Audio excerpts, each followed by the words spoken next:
Hello and welcome to the latest episode of the Inside Game podcast. Before I introduce today's guest, this episode is in association with Raymond Waters at the Old Coach Inn Castleblaney.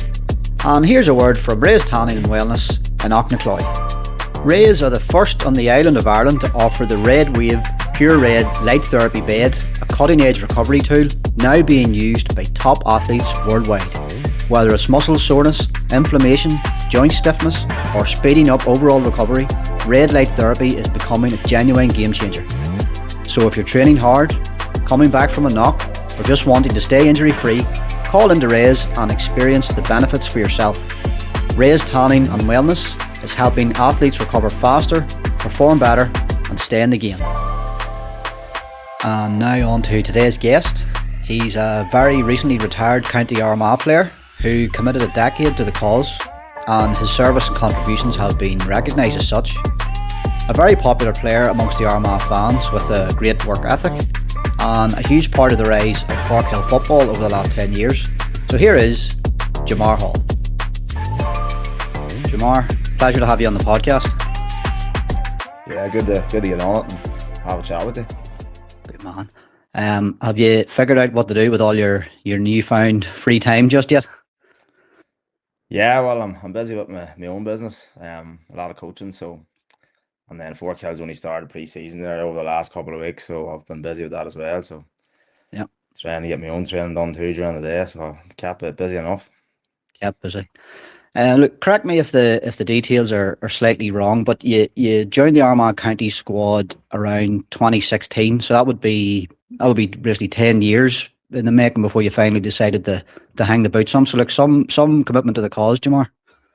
Yeah, it was back in 2016. 10 seasons in total. It doesn't be long going. It's probably 21, 22. So yeah, a lot of time and effort put in over the 10 years, but it was enjoyable, and obviously you'd love to keep playing for Armagh for the rest of your life, but it's not possible. Yeah. I think maybe one of the most memorable moments for the fans was you almost put Armagh into an All Ireland semi final in 2022 with you scored a very late point against Galway at the end of extra time. A famous score, really, I suppose, in Armagh circles, and like it wasn't to be that day. But what was it like to be involved in something like that? To be honest, it just happened that fast. I didn't realise it was actually as close to goal and what I'd done to last game, but I was just thinking simple score. I think there was only, I don't know, a minute left in the clock, so I was just thinking get a point, get a press and a kick out, and then they obviously went down the field. Killian McDade scored an unbelievable point. I think it was me and Conor Mackin there closing them down. I think me and him could have maybe got a block on it, but just wasn't to be. And then it was nice to get the score, but I was obviously second and then losing the penalties. That was the main thing. I wasn't even thinking about the score, to be honest. Yeah. And I think you maybe touched on it already, but did the thought of sticking it in the net cross your mind, or did it just happen too quick? It just happened that fast with the atmosphere, and it was just up and down. I was just thinking getting a simple score. As I said there, I didn't realise it was so close, but looking back, it's easy hindsight. We see the videos back. Yeah. It just happens in a split second, so you don't really have much time. And I think there was someone coming in from the other side, so maybe if I had a went for goal, he could have blocked me too. So, it's easy to stop a clip and go, right, you could have pulled in that net, but just what I felt at the time was a simple score there. Yeah, I certainly thought you'd done the right thing at the time. But in terms of those 10 years, Jemar, has there been much difference sort of in the coaching, sort of training methods, strength and conditioning, nutrition, from your first year to your last year? Probably first year or last year. Probably the standards and culture Geezer was talking to us about, like, it's the stuff you do outside of training, being consistent with that, your nutrition, your sleep and all. It took us a while to sort of get to that level and get up to them standards. Obviously, there was a big change over players when I came in, so we were trying to figure it out for ourselves, but it obviously ramped up each year as the game got more tactical and tactical. For the first maybe 4 or 5 years, you wouldn't have had as many maybe kick out strategies and presses and stuff like that, or set plays and attack. You would have had structure, but not as much like set plays and calls. That sort of came in over the last 5 or 6 years. Mm-hmm. yeah, and it sort of advanced that way. Probably the likes of Rory Gallagher sort of changed that with Derry, and then everybody sort of followed suit. There was more set plays and calls, and you know you realize the value in them and how they got easy scores if you can potentially practice them in training. You know they're coming off in the last 5-10 minutes in games. Yeah, it's changed a good bit. Yeah. Yeah. And you mentioned Geezer. He was a manager of the team for your entire county playing days. What can you say about the man? Yeah, he's an unbelievable coach. He just set standards that we probably didn't realize. Like what he was saying, you thought he was mad in the head at the start, and you know, he's been there and done it before himself, and he continues to train, and he tried to set them standards within us as a team, and you know, he just thinks outside the box really. You know, I haven't met a man like him before. Like he's always thinking out of the box and really pushing you to your limits, and maybe stuff you didn't see in your game, and he tries to get that sort of thing out of you, and really analyzes and puts it back in you to push yourself as well. So he's continually questioning you, but that's only helping you grow and become a better player and a better person too. Like Mm-hmm. so, yeah, Suppose, he's not. yeah. I suppose what's clear to me is that McGeeney, he isn't just a manager who's in it for a few years to do a job and then away again. He seems to be on a mission to ensure that Armagh have the structures in place, to never really drop off the edge of a cliff again, or to drop down the divisions again. So it takes Yeah, time, but it does look like he's sort of finally finding joy, with that now. yeah. Probably appreciate it more now when I'm coaching myself. Like Mm, you like the stuff we were coached and learned over the last 10 years, and even the last 5-6 years in particular with all the coaches there.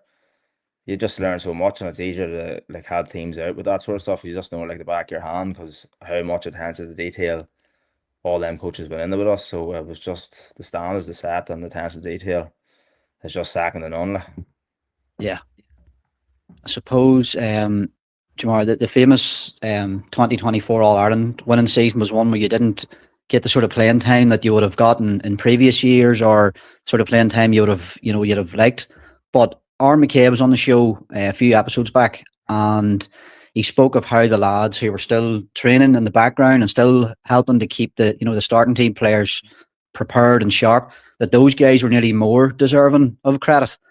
And I have to say, I'm with him on that. But suppose it probably was easy for you to celebrate that success, Jamar, because you knew how much work you had done, how much of a contribution you were making, even if it was mostly unseen.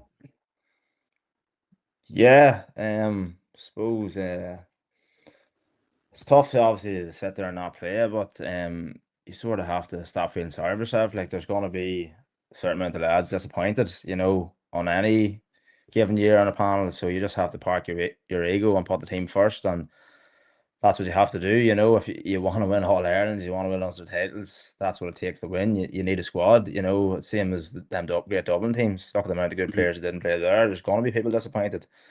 That's just the nature of playing a county football. Like, it doesn't mean you're a bad player, and uh, you just have to do your best to get the lads prepared, and that's what the lads on the 26th who didn't play and the lads outside that try to do, and the lads even outside that who didn't even make the match to the panel. They're constantly being positive in training and pushing everything forward in the right direction. So yeah, it takes a whole lot to win All Ireland.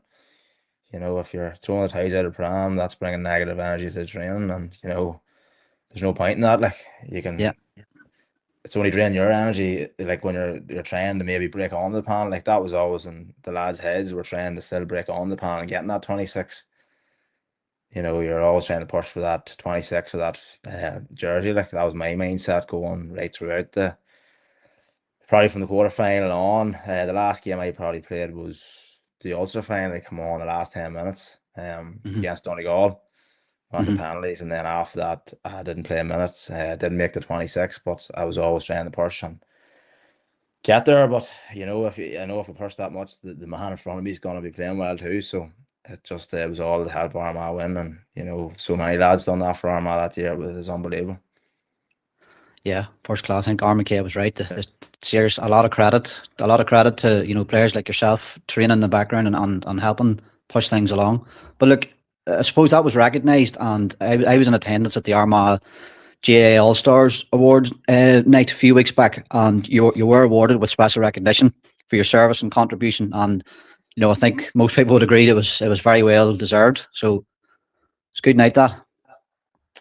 Yeah, it's nice to get them awards. I know feels weird saying you're retired because the body still feels good, but Yeah, I'm just getting that wee bit older now. But I don't feel like because you're still playing club football. I don't feel fully retired, but it's unbelievable to get that recognition and just a few nice words from Geezer. Like I just really appreciate that, I suppose. and your decision to retire, Jamar, as you say, you're saying that your body feels good, you still feel fit and healthy, and probably still able to go and do all the training that's required. But maybe it was just other factors. Yeah, I suppose. Yeah, I'd love to be still playing, but probably just a career choice in my line of work. Yeah, Run the gym and S&C coach, so all my work is like a majority of my work's in the mornings and the evenings. And if I want to get into teams and stuff, I had to sort of make that decision. And obviously, like not getting much game time over the last maybe year or two, I just had to make that decision. I'm 32 now, so it was more of a business decision than rather than the body feeling completely finished. yeah. So yeah, I just had to decide. You just come to that point in your life where you have to decide what's best for you, and I just thought it was the right decision at that time. And one last question on the Armagh front. Sort of with your time at Armagh, aside from the All Ireland win, what would you say was your best memory, if you can think of one? That's a tough question. A lot of good memories. Best memory. In terms of like a game or Yeah, whatever. Yeah, could be game thought score. we played Mayo down in Castlebar. Um, Probably Mayo were going well, and they're pretty, but Dublin previous years before that, I thought that was really a turning point for us in the back door. Where we 2019. actually, yeah, 2019, where we actually were Yeah. bit by a point. It's only kicking the ball in it. Hmm. I thought that was a real turning point for the team because we knew we could mix it with the big teams like the likes of Andy Moore and Lee Keegan was still playing, Kevin McLaughlin, Kellen O'Connor, all them top players. So just felt that we were at that level. Aidan O'Shea obviously still playing as well. We just sort of turning point for us that we felt that we could mix with the big teams really. I Yeah, thought that was a big moment for our team to push on them. I know it was a lot of years till we got to win the All Ireland. I think it was what 4 or 5 years after. But yeah, I just think that was a big turning point for our squad. Like. yeah. You could see that the signs were there at that point. Yeah. But look, if we move on, you mentioned earlier about your business. So why don't you tell us a bit about H&H Performance, your fitness, strength and conditioning gym, along with Blaine Hughes, if I'm not mistaken. Yeah, me and Blaine opened the business, and well, we started off in lockdown just online coaching, and then we opened the gym then in 2021. So we've been going for maybe 5 years now, like 5 6 years. Hmm. 5 years in gym, 1 year online. So yeah, probably 6 years in total then. Yeah, well, our gym we do general population classes, hay rocks, female strength, male strength classes, and then we work with a lot of teams at S&C. So we take PT clients, individual one-on-ones, group training as well during the day. So we're kept busy anyway. And where's that based at, Jamar? That's based in Camla. Camla. And is it just Yeah. like open to the public or private bookings only, or? No, it's private gym, like so. We have classes and a timetable there, so you're only able to use it while the class are on, really. And then we have PT clients in between that, and then our teams will come in the night time. Yep. Very good. Hope it keeps going well for you. Cheers. So look, your club, you mentioned Fork Hill, promoted to Division 2B, up into 2A now. Lost out very very narrowly to St Paul's in the Intermediate Championship quarterfinal. I suppose that's a summary of the 2025 season. And on the face of it, a positive season. Yeah, positive season. Like we're a very very young team. Like there's Mhm. probably lads ranging from 17 to 23, and then I think there's one lad at maybe 26, 27. And then there's about four of us over, 4 or 5 of us over 30. So it's a mixture of youth and experience really there. Yeah. Yeah, back to back promotions, which was very good. Like, because we sort of Hmm. started late, we were sort of up and down, and we weren't really consistent with our performance. We were just dragging out wins. I missed a few games because we had our mat training a lot, but we were scraping wins. But we gathered a good team together for the championship and had a couple of good results and narrowly beat by St Paul's, like sort of when they sort of dominated for periods of time, but we could have maybe snatched in the end, in the last 10 minutes. But no, positive season and exciting to go into 2A with these young lads. Yeah. And would winning the intermediate championship, would that be a target you'd be setting for yourselves ahead of the year? Yeah, well, you're looking well, obviously to do well in 2A first and get a good run of games under your belt. As I said, we're a young team, so we'll see where we stand, but we'll give the championship a good rattle and see what happens. Take one game at a time. I know it sounds cliche, but we're obviously a young team and we need to sort of find our feet first and then plan after that. But yeah, we've probably a good enough team to keep pushing and see how far we can get. Yeah. Well, look, for us North Armagh folks up here, tell us a bit about Forkhill. You know, you produced a couple of excellent Armagh players, you know, yourself and Stephen Sheridan in recent times. But is there any other young stars maybe you'd have hope for? Don't forget Paddy Burns. He's a Forkhill man too. Oh, of course, Paddy Burns. Yeah, but And he's Aaron playing with McKay, Burn. here by the way, Aaron McKay was as well. Right Oh, up was there on he? the Oh, four, right. right Didn't up know there on the that. four, right up there on the 14s. Was he? Yeah, No went to way. Forkhill Primary School. Went to Forkhill Primary School as well. So Must pull him on that. yeah, surely. Very good. I have a picture of it as well if you want me to send it on to Oh, I certainly. you. But Happy with that, it. very good. The young stars then, any good young prospects there? Yeah, we've Conor McGill there. It's his third year of under 20s. Unbelievable Yes. forward, unbelievable talent. So exciting to watch him play for the under 20s this year. Like, and he's played unbelievable for us over the last 2 years. He's still only 19. He's still learning. He's still improving. So yeah, he's exciting, very exciting player. And we have Kieran McCann there as well. He's only out of minors, so he's first year senior. He'll be another exciting prospect. And we have a load of good players as well. Owen O'Neill played rightly for us last year too. He's a good player. And then Colin's brother Darren McGill as well. He's an exciting player as well. So we've a number of lads there you could name now. Good, future's bright. And like, do you amalgamate at underage or do you operate independently? Amalgamate. The last Like with few other, came. yeah, go The on ahead. last, I think they were amalgamated with Newtown over the last couple of years. When I was minor, it was with Cullerville. Okay, Um, we amalgamated with Cullerville. We actually won the intermediate that year, Division Two championship. But yeah, recently it's been Newtown over the last couple of years. I think that we actually don't have a minor team this year. okay. We don't have the numbers because Newtown are out by themselves. So yeah, that's the way it stands for now. Don't think we have too many minors actually coming through. I think it's maybe only 5 or 6 of them. So they're all just gonna have to play at the seniors or else go to a different club. So I'm not sure what their plan is yet. Okay. Well, look, Jemar, we'll move on to the last segment here, and that is the 2026 season ahead for Armagh. You're now watching on as a fan, so look, how does that feel? You're going to be going to games probably. I'm sure, just sitting in the stands with all the rest of the people, or is that the plan? Yeah, I'll go and watch the and support the lads. Yeah, it's exciting to see. I only seen bits of the Mechanic Cup. I only caught the tail end of it, so I didn't really get to look at them yet. So, but no, it's exciting to go and watch games and see how the lads are doing. Yeah, and at the time of recording here, Armagh they'll travel to Clonus for the National League opener, followed by, in no particular order, home games to Galway, Kerry, Donegal, and then away games to Roscommon, Mayo, and Dublin. So when you hear that list of teams, Division One, it's like it's unforgiving, but having already done it yourself, top flight football, you know, that's what the players relish. Yeah, like it's where you want to be. You have to be on your game every week. You know, if you're not tuned in and not dialed in, you're going to get beat. Like, but like, Keys and the management team will have them lads prepared, so there'll be nobody's taking it lightly. Like, he'll be straight in that first game and trying to get off to a good start. Like. And especially Yeah, Monaghan's going well too. So and they've a lot of young players there as well. So it's going to be a tough game, but the lads will be well prepared for.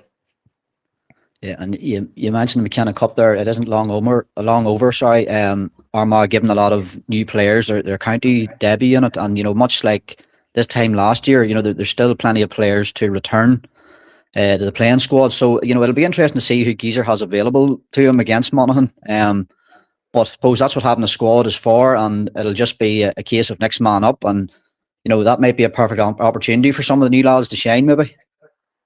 Yeah, I suppose it is. Yeah, it's next man up and keep pushing on. A lot of them lads have been there for 2 or 3 years, just haven't been making 26s, but they've been in the 30 and pushing hard in training games. Like the likes of Daniel McGee, Fergal O'Brien, like I've heard they've been playing well, so it's great to see. And then the likes of obviously Kane played a bit last year, and he's in flame form, even from the club championship too. So I'm expecting big things off him this year. And then a few of the new lads, I've seen Paul Keith there. He looks like a tidy player. So Yeah. It's great to see lads pushing on, performing well, and hopefully they can get in the 26 and get a bit of a chance in the league matches then. Yeah. I suppose just looking ahead a little bit to the Ulster Championship, and Armagh, they're home to Tyrone in the preliminary round. The winner getting a trip to Fermanagh, with Donegal or down coming through from the other quarterfinal. So if Armagh are to win the elusive Ulster title, which you know very well about, it really is going to have to be done the hard way. Yeah, they're tough, very, very tough games, but I suppose you have to beat the best teams to win Ulster, and it's just unforgiving. Like, it's just really how well you perform. It's sort of, sometimes it's the luck of the draw. You get an easy route, you get a hard route. You just have to win. The best team's going to win at the end of the day. The best prepared team, the team that's performing the best, is going to win anyway. So you're going to have to beat your Tyrones, your Donegals to win an Ulster Championship. So whatever way do you look at it, you're going to have to just play as best you can and try and perform. Yeah. Well, I suppose the league is first, and that's where the focus is going to be, of course. But I've no doubt the team's definitely good enough to push on in Ulster, albeit the first game is a tricky one. Definitely, there's still a lot of experience in that team. Obviously, there's a lot of lads that left, but experience in that team, like, you still have a lot of quality players and the ability to beat any of them big teams. So it's just a matter of performing on the day. Yeah. Well, look, first class, Jemar. I think we'll probably wrap it up there. I know for sure the viewers will be delighted to see this one, because you're a very, very popular character amongst Armagh folk. Oh no, absolutely. And look, best of luck. It's great to hear about your time with your county. The time that you're having with your club now. Best luck with the club next season. Best luck with your business, Jemar, and I really appreciate you coming on. Thanks very much. Appreciate that. Thank you. Yeah, thanks, Jemar. Cheers, Gary. Thank you. Many thanks to Jemar there. It was great to get a chat with him. Coming up next on the podcast will be a very high profile and well-known Monaghan guest ahead of Monaghan versus Armagh in the National League opener in Clonus. And also following that will be a Galway guest to preview the second league game in the Athletic Grounds. So make sure to look out for those. But until then, thanks for watching and thanks for listening to the Inside Game Podcast.